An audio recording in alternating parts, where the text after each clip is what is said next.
Liam's little day of kindness. "Good morning," Liam sang as sunshine danced across his blanket. He stretched his arms high above his head and peeked out the window.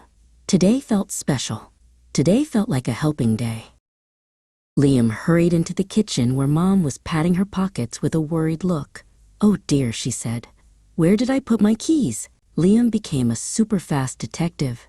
He looked under the table. He checked beside the fruit bowl. Then he spotted something shiny hiding under a soft couch pillow. "Found them!"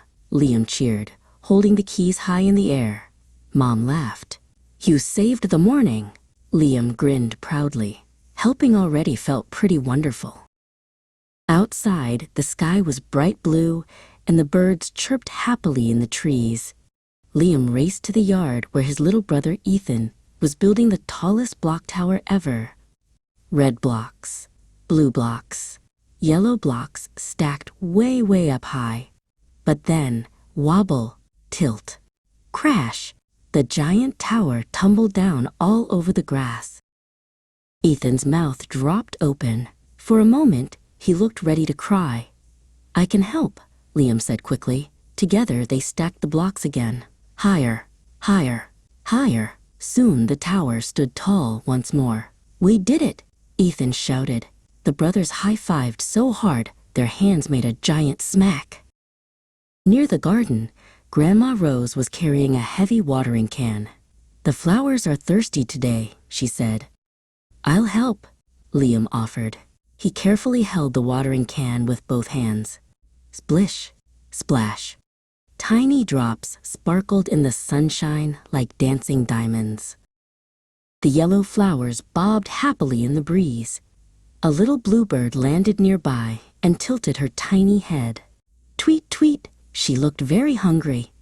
Liam broke off a piece of his crunchy cracker and placed it gently on the fence. The bird hopped closer, peck, peck. Then she fluttered her wings as if saying thank you before soaring into the sky. A little later, Ethan pointed toward the tall bookshelf on the porch. "My favorite storybook is too high," he said. Liam stretched onto his tippy toes. Up, up, up. At last, his fingers reached the book. He carefully handed it to Ethan. "You got it," Ethan said happily. Soon, yummy smells drifted from the kitchen. Mom was stirring a big pot of soup for dinner. "Could someone help me set the table?" she asked. "I can," Liam answered. He carried the shiny spoons one by one. Clink, clink, clink. Then he placed napkins beside every plate and helped Ethan line up the cups nice and straight.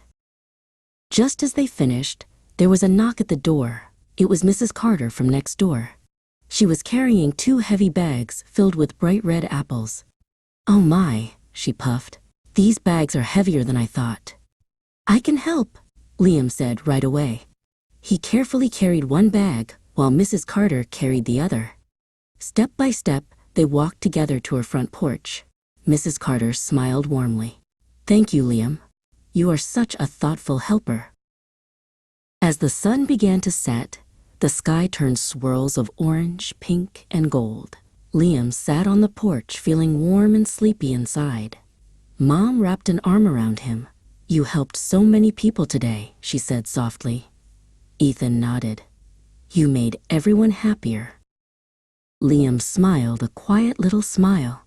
Helping others made his heart feel warm, like sunshine glowing right inside his chest. That night, Liam snuggled deep into his cozy bed.